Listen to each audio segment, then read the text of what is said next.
They stood behind gods, kings, and miracles, not always in the spotlight. But without them, the Ten Commandments would never have breathed with such weight, color, and soul. In the towering shadows of Charlton Heston and Yul Brynner were other legends, some quiet, some fierce, many forgotten.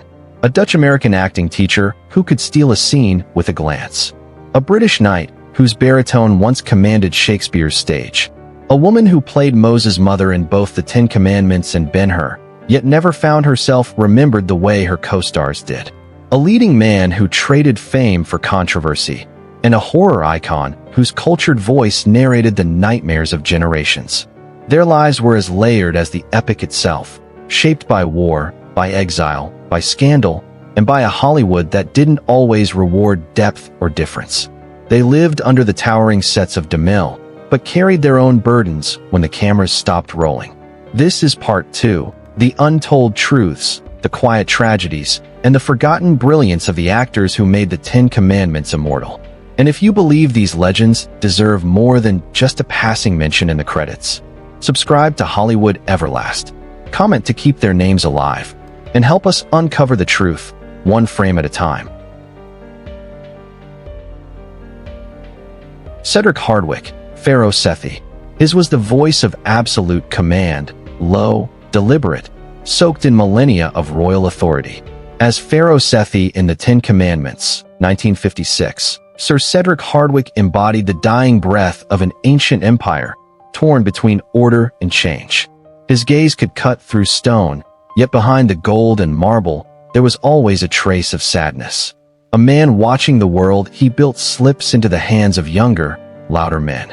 Born in Worcestershire, England in 1893, Cedric Hardwick's presence was not forged in Hollywood, but on the battlefields of World War I and the Shakespearean stages of London. He was knighted in 1934 for his contributions to the theater, one of the rare actors to earn that honor in his lifetime. But it wasn't until he migrated to Hollywood that his baritone voice and noble bearing found a new empire to command. In the Ten Commandments, Hardwick played more than a king. He played the soul of a dying dynasty. His Sethi was weary but wise, torn between affection for Moses and the preservation of the Egyptian order. In a film filled with spectacles, his restraint stood out. He didn't shout. He ruled through silence, precision, and presence. Off-screen, Hardwick was a craftsman of character. He navigated stage and screen with dignity, even as roles shifted and age crept in. By the time he filmed the Ten Commandments, he was already battling emphysema, the disease that would ultimately claim him in 1964. When he passed, the industry mourned. Yet, in a cruel twist of fate, he had left so little behind financial that fellow actors had to raise funds to give him a proper farewell. He ruled on screen like a god, but off-screen, he departed like a forgotten king, regal, resolute, and painfully human. John Derek, Joshua. In the Ten Commandments, 1956, he was Joshua, the faithful warrior whose strength lay not just in arms, but in conviction. John Derek brought a quiet intensity to the role, a presence that felt carved in stone. His was a face built for epic tales, sharp, sculpted, undeniably cinematic. Born Derek DeLevin Harris in Hollywood in 1926, he was a child of the dream factory, but never its obedient son. With smoldering looks and a voice like a shadow in sunlight, he seemed destined for stardom. Studios gave him the label of leading man, but Derek had other plans. He entered the industry in the post-war years, rising through a string of earnest roles and breakout performances, including Knock on Any Door, 1949, opposite Humphrey Bogart. But John Derek was never just an actor. He was a man driven by image, and eventually by control of the camera itself. By the time the Ten Commandments reached theaters, Derek's personal life had already taken a dramatic turn. In 1955, he ended his marriage to dancer Patty Bayers, with whom he had 2 young children. Not long after, he began a relationship with a then-unknown Swiss actress named Ursula Andress, newly arrived in Hollywood. She barely spoke English. He didn't seem to care. The tabloids raised their eyebrows, but Derek never lived by anyone else's script. His acting career eventually gave way to directing, where he shaped a series of films showcasing the women he loved and the beauty he saw in them. To some, His later work was indulgent.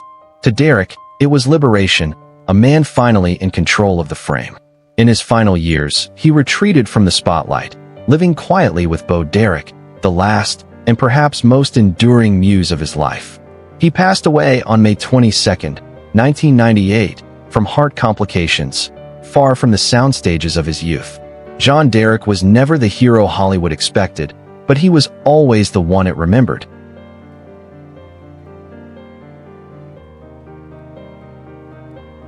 Martha Scott, Yokabel. In The Ten Commandments, 1956, Martha Scott portrayed Yokabel, the birth mother of Moses, with a quiet nobility that lingered far beyond her limited screen time. Her face, weathered by sorrow and lit by faith, became one of the most haunting images of the film, a mother placing her child in a reed basket, surrendering him to the unknown and to destiny. It wasn't a role of grandeur or spectacle, but in that silence, in those trembling hands letting go of a son to the river, Scott embodied something deeper, the ache of sacrifice, the unwavering strength of a woman whose love had no conditions. Born on September 22, 1912, in Jamesport, Missouri, Martha Ellen Scott didn't have the glossy beginnings of a Hollywood starlet. She was the daughter of a garage owner, a graduate of the University of Michigan, and a stage-trained actress who carried a Midwestern authenticity into every role she played. Her breakthrough came with Our Town, 1940, reprising the same role she had performed on Broadway, a performance so moving, it earned her an Academy Award nomination right out of the gate. But Martha Scott never chased the limelight. She was drawn to roles that reflected real people, often wives, mothers, and moral anchors. Hollywood, with its shifting tastes and ruthless demands, didn't always reward such choices. But Scott endured.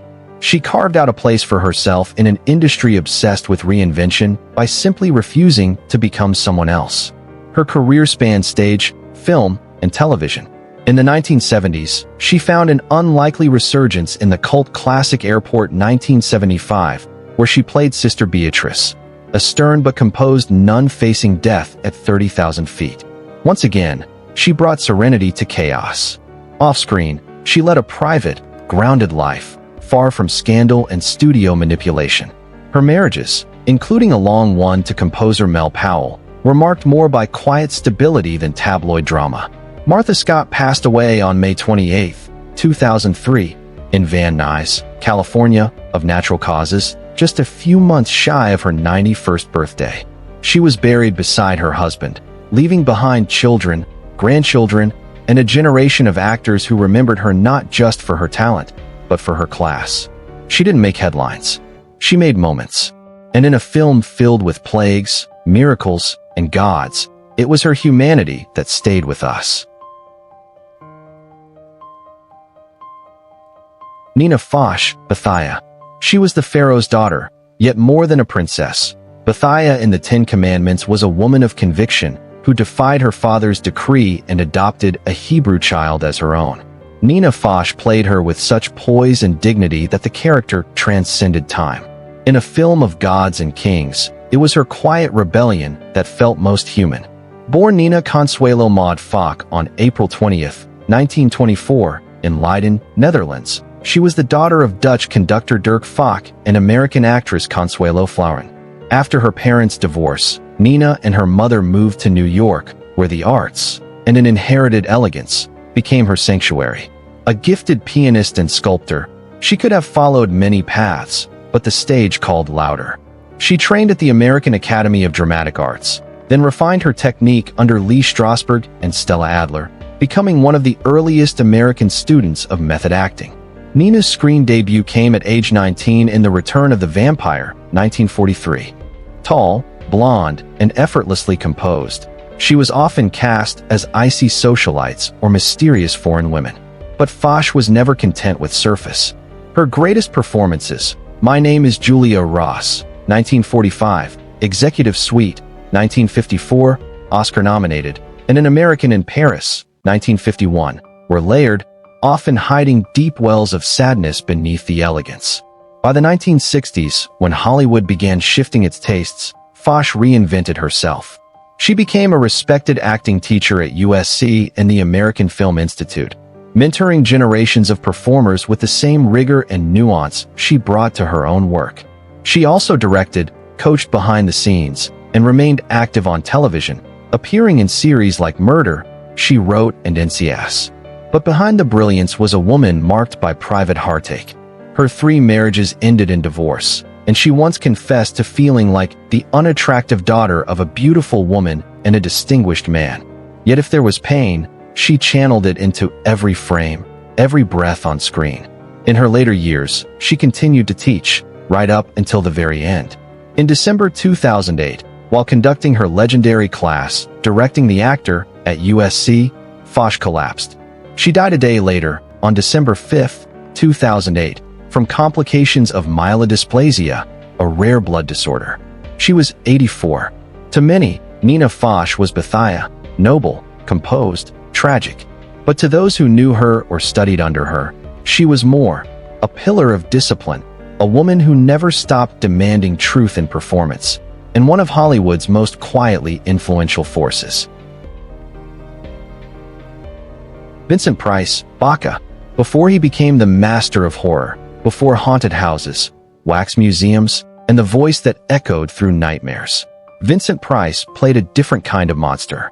In The 10 Commandments, 1956, he was Baca, the overseer of Pharaoh's slaves, cold, calculating, and terrifying in his stillness. He didn't scream. He didn't rage. He simply gave orders, and men were broken. The cruelty was precise, almost elegant, almost worse. But the man behind Baca was anything but cruel. Vincent Price was born into wealth in St. Louis, the son of a candy magnate, the grandson of the man who invented baking powder. But privilege didn't define him. Art did. He studied at Yale, then earned a degree in art history from the Courtauld Institute in London.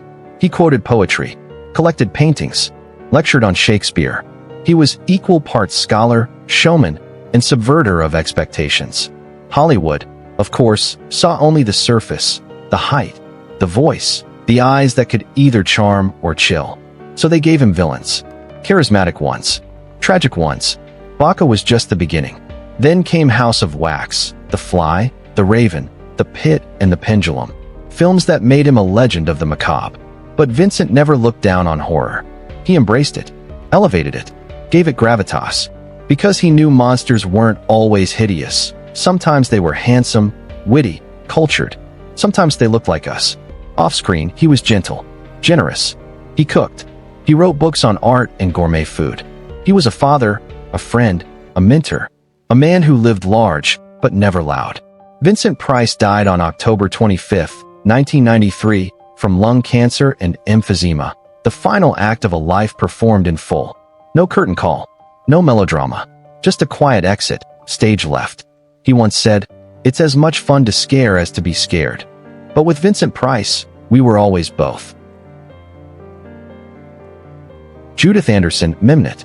In The 10 Commandments, she played Memnet, the Steely Vu Nui Ai Cap, the one who knew the truth about Moses and held it like a dagger behind her tongue.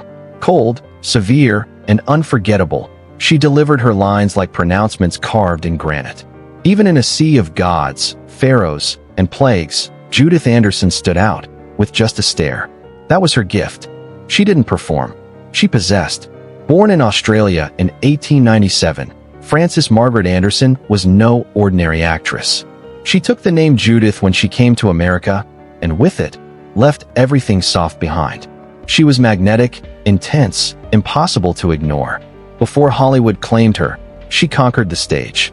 Her Lady Macbeth was so searing it left critics grasping for new adjectives.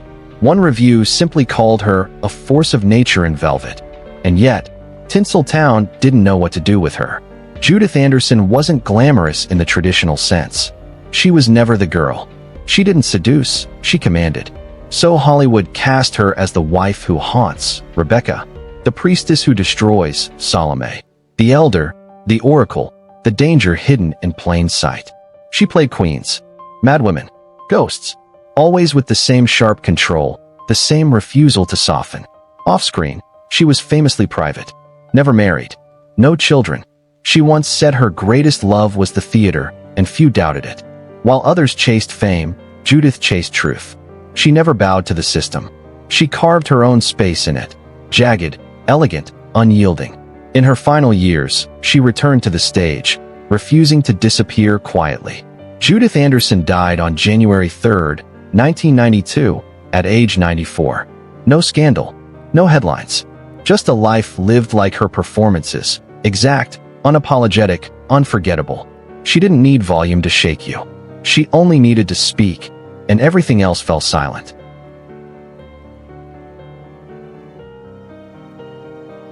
They didn't part the waters. They didn't carry tablets of stone, but they watched, from the margins, the shadows, the silent corners of the court. As empires rose, miracles struck, and legends were born. Judith Anderson, Vincent Price, Nina Foch, Martha Scott, John Derrick, Cedric Hardwick. They were the quiet spine of the Ten Commandments, the ones who gave gravity to the myth, humanity to the divine, and weight to every whispered doubt. They weren't the face on the poster, but without them, there would be no story to believe in. Only spectacle, hollow and cold. Their lives stretched far beyond Egypt, across Shakespearean stages, European academies, television sets, tabloid headlines, and lonely dressing rooms. Some died in wealth, some in obscurity, some in silence. But all of them, every last one, carried the burden of being unforgettable in a world that forgets too easily. We remember them now, not as characters, but as voices that still echo through time. Clapperboard if these stories moved you. If these names meant something, don't let them fade again.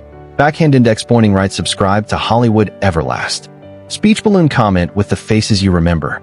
Film projector, and join us next time as we walk through another forgotten chapter of cinema history. Because behind every epic, there's always someone who never got to take a final bow.